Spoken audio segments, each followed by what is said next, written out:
اسلام اور خواتین پر تشدد۔ کیا اسلام بیویوں پر تشدد کو جائز قرار دیتا ہے؟ یہ وہ بنیادی مسئلہ ہے جو قرآن مجید کے ایک طالب علم کے سامنے اس وقت آ جاتا ہے جب وہ سورہ نساء کی آیت 34 کا مطالعہ کرتا ہے، جس میں بظاہر عورتوں کو مارنے کی اجازت دی گئی ہے۔ تاہم ہمارے نزدیک اس معاملے کو سمجھنے کے لیے قرآنی آیات کا موقع محل سمجھنا ضروری ہے۔ میاں بیوی کے تعلق سے شوہروں کو جو اصل ہدایت دی گئی ہے وہ اس آیت سے ذرا قبل اس طرح بیان ہوئی ہے: ایمان والوں، اپنی بیویوں سے بھلے طریقے کا برتاؤ کرو، اس لیے کہ تمہیں وہ پسند نہیں ہے تو ہو سکتا ہے کہ تم کوئی چیز ناپسند کرو اور اللہ اسی میں تمہارے لیے بہت بڑی بہتری پیدا کر دے۔ النساء آیت 19۔ میاں بیوی کے تعلق میں یہ ہے کہ وہ اصل آیت جو شوہروں کو حکم دیتی ہے کہ چاہے بیوی ناپسند ہو تب بھی اس کے ساتھ حسن سلوک کے ساتھ پیش آؤ، اس کے بعد بیوی کو مارنے کا کوئی تصور نہیں کیا جا سکتا۔ تاہم یہ حقیقت ہے کہ کمزور انسان اس دنیا میں ہر دور میں تشدد کا نشانہ بنتا رہا ہے۔ بیویاں اس ستم کا ہمیشہ نشانہ رہی ہیں۔ زمانہ قدیم کو تو چھوڑیے، موجودہ دور میں امریکہ میں ڈپارٹمنٹ آف جسٹس کی سن 2000 کی رپورٹ کے مطابق 22.1% خواتین گھریلو تشدد کا شکار ہوئیں۔ اس سے اندازہ کیا جا سکتا ہے کہ زمانہ قدیم میں کیا کچھ ہوتا ہوگا۔ یہی وہ پس منظر ہے جس میں اللہ تعالیٰ کو ایک طرف گھر کا نظم برقرار رکھنے کے لیے بیوی کو شوہر کی موافقت پر ابھارنا ہے اور دوسری طرف مردوں کو تشدد سے باز بھی رکھنا ہے۔ چنانچہ اسی پس منظر میں اللہ تعالیٰ نے سورہ نساء کی آیت 34 میں ارشاد فرمایا: مرد عورتوں پر قوام ہیں، اس لیے کہ اللہ نے ایک کو دوسرے پر فضیلت دی ہے اور اس لیے کہ مرد اپنا مال خرچ کرتے ہیں۔ پھر جو نیک عورتیں ہیں وہ فرما بردار ہوتی ہیں، رازوں کی حفاظت کرتی ہیں، اس بنا پر کہ اللہ نے بھی رازوں کی حفاظت کی ہے۔ اور جن سے تمہیں سرکشی کا اندیشہ ہو انہیں نصیحت کرو اور ان کے بستروں میں انہیں تنہا چھوڑ دو، اور اس پر بھی نہ مانے تو انہیں سزا دو۔ پھر اگر وہ اطاعت کریں تو ان پر الزام کی راہ نہ ڈھونڈو، بے شک اللہ بہت بلند ہے، وہ بہت بڑا ہے۔ ان آیات میں اللہ تعالیٰ نے ایک طرف خواتین کو موافقت پر پوری طرح ابھارا ہے اور دوسری طرف شوہروں کی طرف سے مار پیٹ کے اس کام کو جو زمانہ قدیم کا عام دستور تھا، ضوابط و قواعد کی ایسی بیڑیاں پہناتی کہ یہ تشدد نہیں رہتا بلکہ گھر بچانے کا ایک عمل بن جاتا ہے۔ اس ہدایت میں پہلی بات یہ کہی گئی ہے کہ ان کا تعلق عام خواتین سے بالکل نہیں ہے، بلکہ ان خواتین سے ہے جو نکاح کے سارے فوائد یعنی اپنی ضروریات کی ساری فراہمی کا فائدہ تو شوہر سے لینا چاہتی ہیں، مگر دوسری طرف سرکشی کا یہ حال ہے کہ گھر کے نظم کو برباد کر کے اور شوہر کے راز اور انسانی کمزوریاں سب کے سامنے کھول کر اسے رسوا کرنے کے لیے بھی تیار رہتی ہیں۔ یہ وہ خواتین ہیں جن کا مسئلہ اختلاف رائے اپنی پسند و ناپسند نہیں ہے، بلکہ بغاوت، مستقل نافرمانی اور شوہر کو رسوا کرنے کا ہے۔ ایسے میں شوہر کے لیے ایک راستہ فوری طلاق دینے کا ہے، لیکن ظاہر ہے کہ بچے ہو جانے کے بعد یہ راستہ آسان نہیں رہتا۔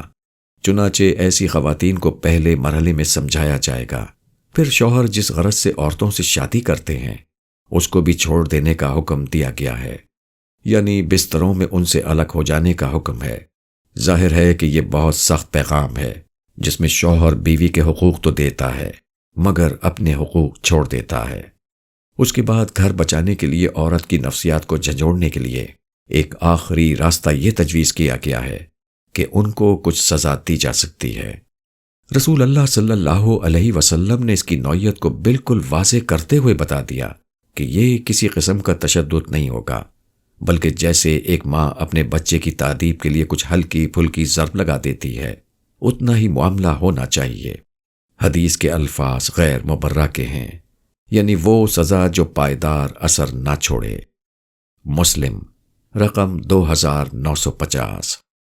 اس تفصیل سے یہ بات بالکل واضح ہے کہ ان آیات کا تعلق عام خواتین سے ہرگز نہیں، جیسے کہ قرآن واضح ہے کہ اصل ہدایت یہ ہے کہ بیوی چاہے ناپسند ہو تب بھی اس سے اچھا برتاؤ کرو۔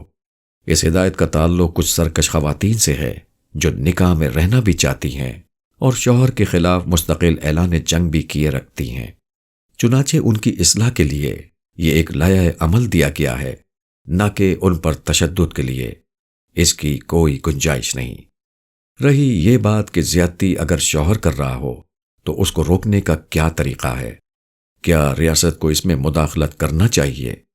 ہمارے نزدیک اس کا بہتر حل وہ ہے جو خود قرآن مجید نے اگلی آیت یعنی 35 میں تجویز کر دیا ہے کہ دونوں کے خاندان کے بڑے بوڑھے آگے آئیں اور معاملات کو درست کرنے کی کوشش کریں۔ یہ ریاست کی مداخلت سے بہتر راستہ ہے۔ تاہم اگر شوہر بیوی پر تشدد شروع کرتے تو پھر ریاست کو مداخلت کرنا ہوگی، پھر اس شخص کو سزا ملنی چاہیے۔ یہ سزا ایک شوہر کو نہیں، ایک ظالم کو ملے گی۔ آخرت کی سزا اس کے علاوہ ہے۔ آخری بات یہ کہ اس آیت کا ایک واضح پیغام شوہروں کے لیے ہے، وہ یہ کہ انہوں نے ان ابتدائی 2 مراحل اور بیویوں کی بغاوت اور سرکشی کی کسی کیفیت کے بغیر محض غصے میں آ کر معمولی اختلاف رائے پر بیویوں پر ہاتھ اٹھایا تو وہ اللہ کے مجرم ہیں۔ وہ بلند اور اعلیٰ ہستی جب کمزور بیویوں کی طرف سے حساب لے گی تو شوہروں کو اپنا غصہ اور تشدد بہت مہنگا پڑے گا۔ نئے اور پرانے گدھے۔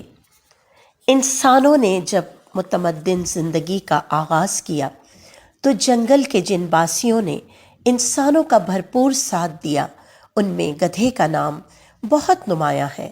انسانی فطرت پر یہ راز اول دن سے آشکارا تھا کہ یہ معصوم اور بے ضرر جانور بار برداری کے لیے بہترین ذریعہ ہے۔ چنانچہ تہذیب کی تعمیر اور تمدن کی ترقی میں گدھے کی سامان ڈھونے کی صلاحیت انسان کی بہترین معاون ثابت ہوئی، اور مشینوں کے پھیلاؤ سے پہلے تک انسان اور ان کے سامان کو ڈھو کر گدھا تمدن کی تعمیر اور اس کے بقا و استحکام کا ایک اہم ترین حصہ رہا ہے۔ تاہم بار برداری کے غیر معمولی وصف کے باوجود گدھا انسانوں کے ہاں گدھا ہی سمجھا جاتا ہے، اور بے جا ہٹ دھرمی اور بے وقوفی کے استعارے کے طور پر اس کا نام استعمال ہوتا ہے۔ بے وقوفی کی تعبیر کے لیے گدھے کے استعارے کا پس منظر تو معلوم نہیں، لیکن قیاس یہ ہے کہ اس کی وجہ یہ ہے کہ گدھا انسانوں کے انتہائی قرب کے باوجود بعض دیگر جانوروں کی طرح تربیت یافتہ نہ ہو سکا۔ وہ ہزاروں برس تک انسانوں کے ساتھ رہ کر بس ایک ڈھونے والا رہا، سمجھنے والا نہ بن سکا۔ وہ کبھی نہ جان سکا کہ کیسی قیمتی اور اہم اشیاء ہیں جنہیں وہ ڈھوتا ہے۔ قرآن مجید میں سورہ جمعہ آیت 5 کے مطابق گدھے کی یہی مثال ان لوگوں کی ہے جو کتاب الہی جیسی عظیم نعمت کے حامل ہوں، مگر وہ اس نعمت کو پا کر معرفت، تقوی اور حکمت پیدا کرنے کے بجائے فخر اور کفر اور غفلت میں مبتلا ہو جائے۔ قرآن کریم سے معلوم ہوتا ہے کہ ہر گروہ گدھے جیسا ہے جو کتاب اللہ کو پائے اور اس کی ذمہ داریوں کو نہ اٹھائے، وہ اسے سمجھے نہ اسے سیکھے، وہ اس کا علم ہو نہ اس کا عمل، وہ اس کی سیرت ہو نہ اس کا اخلاق۔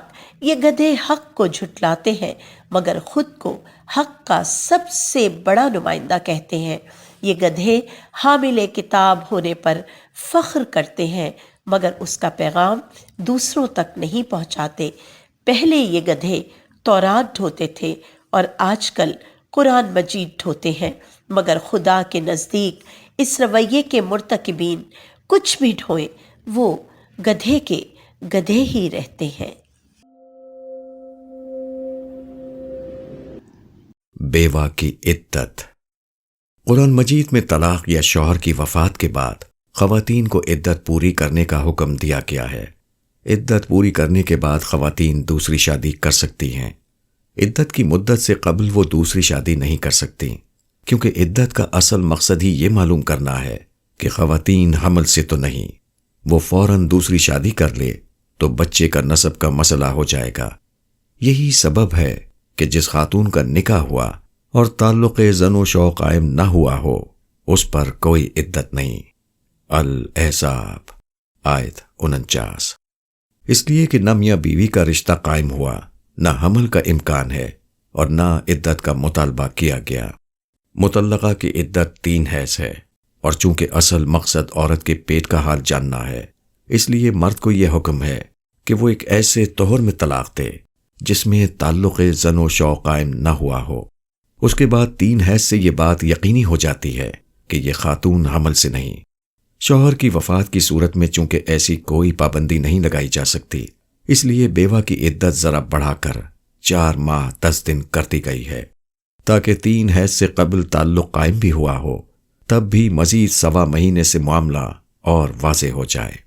عورت اگر حاملہ ہے تو اسی وجہ سے مدت عدت وضع حمل تک ہو جاتی ہے۔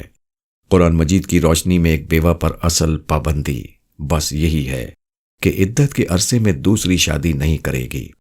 رسول اللہ صلی اللہ علیہ وسلم نے اس بات کے لحاظ میں کہ بیوی شوہر کے گھر ہی میں عدت گزار رہی ہوتی ہے، بیوہ کو تلقین کی ہے کہ وہ سوگ کی کیفیت میں عدت گزارے اور اس عرصے میں کوئی زیب و زینت نہ کرے۔ ارشاد نبوی صلی اللہ علیہ وسلم ہے، بیوہ عورت رنگین کپڑے نہیں پہنے گی، نہ زرد نہ گیرو یعنی سرخ مٹی سے رنگے ہوئے، وہ زیورات استعمال نہیں کرے گی اور نہ مہندی سرما لگائے گی۔ ابو داؤد رقم 2304۔ ایک بیوہ پر قرآن و حدیث میں دین کی طرف سے عائد کردہ پابندیاں اتنی ہی ہیں، مگر بدقسمتی سے ہمارے فقہا کے ہاں بیوہ پر ایک اور پابندی اکثر بیان کی جاتی ہے، وہ یہ کہ اس عرصے میں بیوہ گھر سے باہر نہ نکلے۔ ہم کوشش کے باوجود قرآن و سنت اور حدیث میں اس حکم کا کوئی ماخذ تلاش نہیں کر سکے۔ زیادہ سے زیادہ جو بات کہی جاتی ہے وہ یہ ہے کہ یہ پابندی مرحوم شوہر کے نسب کو محفوظ کرنے کے لیے لگائی جاتی ہے کہ اس عرصے میں بیوہ کہیں ناجائز تعلق قائم کر کے شوہر کے سر کوئی ایسا بچہ نہ ڈال دے جو اس کا نہ ہو۔ ہماری ناقص رائے میں اس سوچ پر نظر ثانی کی ضرورت ہے۔ جس عفیفہ نے یہ کارنامہ سر انجام دینا ہوگا وہ شوہر کی زندگی میں بھی یہ کام کر سکتی ہے۔ اس کے لیے اسے شوہر کی موت کا انتظار کرنے اور عدت کے سنہری موقع کا انتظار کرنے کی کوئی ضرورت نہیں۔ ہمارا دین اس پہلو سے ہماری جو تربیت کرتا ہے اور اس نے فواحش اور بدکاری کو روکنے کے لیے جو عمومی پابندیاں لگا رکھی ہیں وہ اپنی ذات میں بہت کافی ہیں۔ اگر وہ کافی نہیں ہے تو کوئی اضافی حکم بدکاری کو نہیں روک سکتا۔ حقیقت یہ ہے کہ اس طرح کی پابندیوں کے نتیجے میں ایک عام بیوہ بہت سخت مشکلات میں گھر جاتی ہے۔ دور جدید میں خواتین کا گھر سے باہر نکلنا اب ایک معمول ہے۔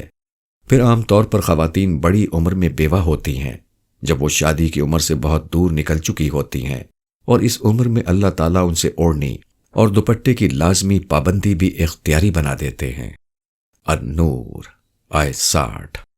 اس بیوہ خاتون کو ہم شریعت کے نام پر گھر میں بند کر دیتے ہیں۔ آج کل کی تیز رفتار زندگی میں رشتہ داروں کے پاس وقت نہیں ہوتا کہ بیوہ سے ملنے آئے۔ ایسے میں بیوہ کے کہیں آنے جانے پر پابندی لگانا ایک دکھی عورت کو نظر بندی اور قید تنہائی کی سزا دینے کے مترادف ہے۔ اصل چہرہ۔ استاد، یہ فرمائیے کہ انسان اپنے رب کی نظر میں اپنا مقام کیسے جان سکتا ہے؟ وہ کون سا آئینہ ہے جس میں انسان اپنا اصلی چہرہ دیکھ سکتا ہے؟ مخاطب لمحے بھر کے لیے رکا اور پھر اپنے سوال کی مزید وضاحت کرتے ہوئے بولا، مجھے وہ جواب معلوم ہے جو لوگ عام طور پر دیتے ہیں، یعنی یہ دیکھو کہ خدا تمہاری نظر میں کیسا ہے، یا تم شریعت پر جس طرح عمل کرو گے ویسا ہی خدا کی نظر میں ہوگے۔ مگر یہ داخلی پیمانے ہیں جس میں انسان کی نظر دھوکہ کھا سکتی ہے۔ مجھے کوئی خارجی پیمانہ بتائیے جس میں انسان ویسا ہی نظر آئے جیسا وہ حقیقت میں ہوتا ہے۔ عارف کا سر حسب عادت جھکا ہوا تھا۔ سوال ختم ہوا تو عارف نے اپنا جھکا ہوا سر اٹھایا اور غور سے سائل کی طرف دیکھتے ہوئے پوچھا، تم جانتے ہو نبی کریم پر پہل کون لوگ ایمان لائے تھے؟ اس نے اس بات میں سر ہلایا مگر زبان سے کچھ نہ بولا۔ عارف نے اپنی بات کا خود ہی جواب دیتے ہوئے کہا، آپ کی اہلیہ محترمہ حضرت خدیجہ الکبریٰ، عزیز دوست حضرت ابو بکر صدیق، منہ بولے بیٹے زید بن حارث رضی اللہ عنہ اور زیر کفالت چچا زاد بھائی علی رضی اللہ عنہ، ان سب میں کیا چیز مشترک تھی؟ اس دفعہ عارف نے جواب ملنے کا انتظار کیا یہ جواب ایک اور شریک مجلس کی طرف سے آیا۔ یہ نبی کے قریب ترین لوگ تھے۔ عارف نے کہا، یہ حقیقت ہے مگر آدھی حقیقت ہے۔ وہ لمحہ بھر کو رکا اور پھر اپنی بات کو آگے بڑھاتے ہوئے کہا، پوری حقیقت یہ ہے کہ یہ سب لوگ نبی کے زیر دست تھے، یا پھر ان کے تعلق کی نوعیت ایسی تھی کہ ان سے کچھ بھی نہیں چھپایا جا سکتا۔ شب و روز کے ہر نرم و گرم کا ساتھ نبھانے والی بیوی، مزاج کے ہر موسم کا ساتھ دینے والے دوست، اور طبیعت کے ہر ٹھہراؤ اور تیزی کے گواہ بن جانے والے زیر دستوں کو جو حیثیت حاصل ہوتی ہے وہ کسی اور قریبی شخص کو حاصل نہیں ہوتی۔ بیوی کے سامنے انسان ہر اخلاقی جامے کو اتار دیتا ہے، دوستوں کے ساتھ مزاج اور رویے کی ہر نفاست کونے میں رکھ دی جاتی ہے، ماتحتوں کے سامنے طبیعت اور نفسیات پر مفاد اور غلبے کی سوچ ہی غالب رہتی ہے۔ انہی 3 مقامات پر انسان کا اصل چہرہ نظر آتا ہے، کیونکہ یہاں انسان کچھ بن نہیں سکتا، وہ جیسا ہوتا ہے ویسا ہی نظر آتا ہے۔ یہی وہ آئینہ ہے جس میں انسان کا اصل چہرہ خدا کو نظر آتا ہے۔ مجلس پر سناٹا طاری تھا۔ اس سناٹے کو عارف کی لمحہ بل لمحہ بلند ہوتی آواز چیر کر دلوں کا پردہ چاک کر رہی تھی۔ آخری جملے کے ساتھ عارف خاموش ہوئے تو سناٹے کی دبی اس چادر نے اہل مجلس کی سماعتوں کا احاطہ کر لیا۔ دیر تک اس سناٹے کو توڑنے والی کوئی صدا بلند نہ ہوئی۔ آخرکار عارف نے سائل کو مخاطب کر کے بہت دھیمے انداز میں کہا، بے تکلفی کے لمحات ہوں یا کمزوروں کے ساتھ تمہارے معاملات، یہی وہ 2 فیصلہ کن لمحے ہیں جو خدا کی نظر میں تمہارا مقام طے کر دیتے ہیں۔ تکلیف اور نتیجہ۔ سوال کرنے والے کا سوال ختم ہوا مگر اہل مجلس کو سوگوار چھوڑ گیا۔ سائل کی داستان دردناک بھی تھی اور اس کے بہتے ہوئے آنسوؤں نے اس کے درد کو ہر سننے والے کے دل میں اتار دیا تھا۔ یہ شخص عارف کی مجلس میں پہلی بار آیا تھا۔ اس کا سوال اپنی زندگی کے ان دکھوں اور محرومیوں سے عبارت تھا جس نے اس کی زندگی کو تلخیوں سے بھر دیا تھا۔ اس پر مزید یہ کہ قریبی رشتہ داروں کی طرف سے کی جانے والی بدسلوکی نے معاملات کو اور تکلیف دہ کر دیا تھا۔ عارف حسب عادت سر جھکائے خاموش بیٹھے تھے۔ کچھ دیر خاموشی میں گزر گئی تو ایک پرانے رفیق نے ان صاحب کو حوصلہ دیتے ہوئے کہا، آپ صبر سے کام لیجئے، انشاءاللہ ساری مشکلیں ختم ہو جائیں گی۔ کب ختم ہوگی یہ مشکلات؟ سائل نے دکھ بھرے لہجے میں کہا، یہاں تو ایک مشکل آتی ہے اور ابھی جاتی بھی نہیں کہ دوسری آ جاتی ہے۔ لگتا ہے کہ مشکلات ٹوٹی ہوئی تسبیح کے دانوں کی طرح ایک ایک کر کے نکلتی چلی آتی ہیں۔ اب یہ رفیق خاموش ہو گئے اور جواب دینے کے بجائے عارف کو دیکھنے لگے۔ باقی اہل مجلس کی نگاہیں بھی عارف کی طرف اٹھ گئیں۔ کچھ ہی دیر میں ان کی آواز بلند ہوئی، مشکلات کبھی ختم نہیں ہوتی، کم یا زیادہ، چھوٹی یا بڑی، پے در پے یا آہستہ آہستہ، یہ مشکلات ہماری زندگی کا لازمی حصہ ہیں۔ یہ خدا کی اس اسکیم کا حصہ ہیں جن کے تحت یہ دنیا بنی ہے، اس لیے ان کو تو ختم نہیں ہونا۔ مگر میرا قصور کیا ہے؟ مجھ پر اتنی زیادہ مشکلات کیوں ہیں؟ آپ کا کوئی قصور نہیں۔ مشکلات کا مطلب تو یہ ہے کہ آپ اللہ کو زیادہ محبوب ہیں۔ اللہ تعالیٰ آپ کو اپنی ذات سے زیادہ قریب رکھنا چاہتے ہیں، اس لیے مشکلات کے اس امتحان کو مسلسل جاری رکھے ہوئے ہیں۔ البتہ ایک غلطی ہے جو آپ کر رہے ہیں، اس کی اصلاح کر لیجئے۔ عارف کی بات سے سائل کی آنکھوں میں خوشی کی چمک نمودار ہوئی تھی۔ اس نے فوراً کہا، مجھے بتائیے کہ میں کیا غلطی کر رہا ہوں۔ دیکھیے، انسان کا واسطہ کسی محرومی سے پڑے یا لوگوں کی طرف سے کسی قسم کے تکلیف دہ رویے کا سامنا ہو، ان سے جو تکلیف محسوس ہوتی ہے وہ ہمارے دماغ میں ہوتی ہے، ہماری نفسیات میں ہوتی ہے۔ اگر ہم اپنے دماغ اور نفسیات کو کنٹرول کرنا سیکھ لیں تو خارج کی کوئی مشکل دور ہو یا نہ ہو، کم از کم اس اذیت سے ہم خود کو بچا سکتے ہیں جو خود ہم اپنے آپ کو دے رہے ہوتے ہیں۔ سائل کی آنکھوں سے ابھی بھی سوال جھلک رہا تھا۔ عارف بولتے رہے، کسی نوجوان لڑکی کو جس کی ابھی ابھی شادی ہوئی ہو کوئی تکلیف دہ مرض ہو جائے تو وہ کیسی اذیت میں آ جائے گی، اس کا اندازہ ہر شخص کر سکتا ہے۔ مگر ہم سب جانتے ہیں کہ شادی کے بعد بچیاں حاملہ ہوتی ہیں وہ 9 مہینے تک حمل کی تمام سختیاں اور ولادت کا اذیت ناک مرحلہ جھیلتی ہیں، مگر کیا وہ نفسیاتی طور پر پس مردہ اور پریشان ہوتی ہیں؟ ہرگز نہیں، بلکہ کسی بچی کو شادی کے کچھ عرصے بعد تک حمل نہ ٹھہرے تو وہ پریشان ہو جاتی ہیں اور ہزار علاج کر کے اس مرحلے تک پہنچنے کی کوشش کرتی ہیں۔ آخر کیوں؟ ظاہر ہے کہ بچوں کی خوشی کو حاصل کرنے کے لیے۔ سائل نے فوراً جواب دیا، ہاں، اس کی نظر نتیجے پر ہوتی ہے، تو پھر آپ بھی نظر نتیجے پر رکھیں۔ یہ مشکلات اور مسائل وہ حمل ہے جس سے جنت کی اعلیٰ ترین نعمتوں کا نتیجہ نکلے گا۔ جب آپ اس رخ سے معاملے کو دیکھنے لگیں گے تو پھر آپ کو بھی یہ تکلیفیں بری نہیں لگیں گی، آپ کا زاویہ نظر بدلے گا اور پھر ہر تکلیف آپ کے ذہن کو اذیت دینے کے بجائے خوشی دینے کا سبب بن جائے گی۔ عارف کی بات ختم ہوئی اور سائل کے چہرے پر اطمینان کی لہر چھائی۔ زینت دنیا، خوب یا بد؟ قرآن کریم میں دنیا کی زیب و زینت، خوبصورتی اور جمالیات سے متعلق 2 قسم کے بیانات ملتے ہیں۔ ایک وہ جن میں بااصرار یہ کہا گیا ہے کہ دنیا کی زیب و زینت نہ صرف جائز ہے بلکہ دنیا میں اہل ایمان ہی کے لیے تخلیق کی گئی ہے۔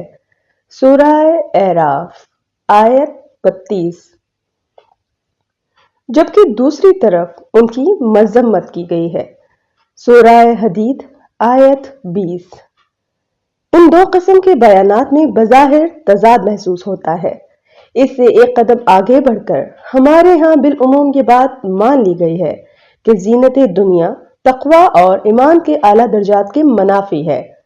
تاہم حقیقت یہ ہے کہ قرآن مجید کا گہرا مطالعہ یہ بتاتا ہے کہ معاملہ یوں نہیں ہے۔ زینت دنیا سے متعلق قرآن مجید کا اصل بیان وہی ہے جو سورہ اعراف میں بیان ہوا ہے۔ اس کی مذمت یا متاع دنیا کی بے وقتی قرآن کریم میں جب کبھی زیر بحث آتی ہے تو وہ کفار کے اس رویے کا بیان ہوتا ہے جس میں وہ حق و انصاف اور انفاق و احسان کو فراموش کر کے اپنی ساری تگ و دو کا مرکز دنیا اور اس کی خوبصورتیوں کو بنا لیتے ہیں۔ ظاہر ہے کہ یہ رویہ اپنی ذات میں ایک بڑا منفی رویہ ہے، لیکن ایک شخص ایمان و اخلاق کے تقاضوں کو پورا کرتے ہوئے اگر اپنے ذوق جمال کی تسکین کے لیے اور شکر گزاری کرتے ہوئے زینت دنیا اختیار کرتا ہے تو اس کی ممانعت کسی پہلو سے نہیں کی جا سکتی۔ اصل ممانعت اس بات کی ہے کہ انسان آخرت کو بھول جائے اور دنیا اور اس کی رنگینی کو مرکز نگاہ بنا لے۔ انسان اللہ اور بندوں کے حقوق کو بھول جائے اور عیش و عشرت کی زندگی کو اپنا لے۔ انسان حق و صداقت کو اختیار کرنے کے بجائے دنیا اور اس کے مفاد کو سب سے زیادہ اہم سمجھنے لگے۔ یہ وہ رویہ ہے جو کفر و نفاق کا ہے اور بلا شبہ ایک قابل مذمت رویہ ہے۔ خوبصورتی اور زیب و زینت۔ خوبصورت نظر آنا انسان کی ایک فطری خواہش ہے۔ ہر زمانے میں انسان اپنے آپ کو خوبصورت بنانے کی کوشش کرتے آئے ہیں، مگر اکثر لوگ اس معاملے میں افراط و تفریط کا رویہ اختیار کر لیتے ہیں۔ اسلام چونکہ دین فطرت ہے، اس لیے زیب و زینت کے معاملے میں اس نے انسان کے فطری ذوق جمال کو ملحوظ رکھ کر لوگوں کی بالکل صحیح رہنمائی کی ہے۔ ذوق جمال کے اعتبار سے انسانوں کے لیے خوبصورتی کے 3 درجات ہیں۔ پہلے درجے میں انسان بدبو، غلاظت اور میل کچیل سے نجات حاصل کرنا چاہتا ہے، کیونکہ یہ نجاستیں ذوق سلیم پر سخت گراں گزرتی ہیں۔ گندگیوں کو اپنے سے دور کر کے اور صفائی ستھرائی حاصل کر کے انسان نہ صرف پاکیزگی حاصل کرتا ہے بلکہ خدا کی عطا کردہ فطری شکل و صورت میں لوگوں کو بھلا بھی لگتا ہے۔ خوبصورتی کا یہ وہ درجہ ہے جس کا حصول لازمی ہے۔ چنانچہ ہم دیکھتے ہیں کہ دین میں کثرت کے ساتھ ایسے احکام ہیں جو صفائی ستھرائی اور پاکیزگی پر مبنی ہیں، جیسے ناخن تراشنا، غیر ضروری بال صاف کرنا اور غسل و وضو کے احکام وغیرہ۔ روایت میں بیان ہوا ہے کہ حضور صلی اللہ علیہ وسلم نے ایک موقع پر ایک صاحب کے بکھرے بال دیکھ کر اسے بال سنوارنے اور دوسرے کے میلے کپڑے دیکھ کر انہیں صاف رکھنے کی تلقین کی۔ ابی یعلا رقم 2026۔ خوبصورتی کا دوسرا درجہ وہ ہے کہ جس میں انسان باقاعدہ زیب و زینت اختیار کرتا ہے۔ اس درجے کا اختیار کرنا محمود و پسندیدہ ہے۔ چنانچہ ایک حدیث میں لباس اور جوتوں کی خوبصورتی کی یہ کہہ کر تحسین کی گئی ہے کہ اللہ خوبصورت ہے اور خوبصورتی کو پسند کرتا ہے۔ مسلم رقم 91۔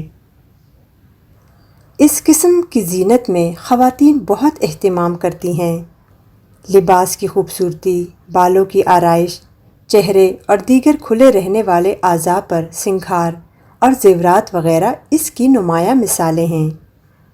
صنف نازک ہونے کی بنا پر ان کا ایسا کرنا ایک فطری عمل ہے، اس لیے اللہ تعالیٰ کی طرف سے اس اہتمام پر کوئی پابندی نہیں لگائی گئی، بلکہ ایک خاص قریبی حلقے میں اس کی باقاعدہ اجازت بھی دی گئی ہے۔